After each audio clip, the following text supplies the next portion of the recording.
কাতলা মাছ নিয়েছি 3 পিস, ঝোল করব পেঁপে আলু দিয়ে। মাছটা আমি ভেজে নিচ্ছি। মাছটা আমি ভেজে নেব।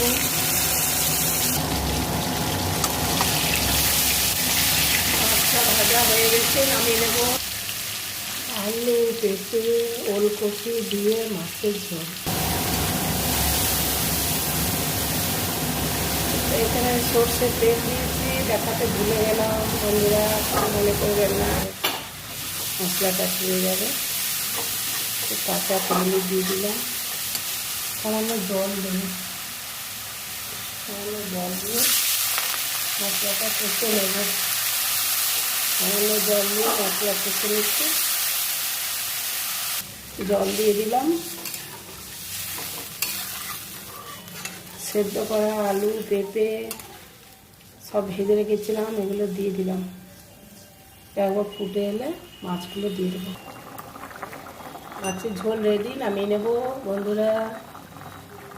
এই মাছের ঝোলের রেসিপি ভালো লাগে তো লাইক, শেয়ার, সাবস্ক্রাইব করে পাশে থাকবে। পেঁপে, আলু, কাতলা মাছ আর ওলকপি সব রকম দিয়ে ঝোল রেডি, নামিয়ে নিলাম।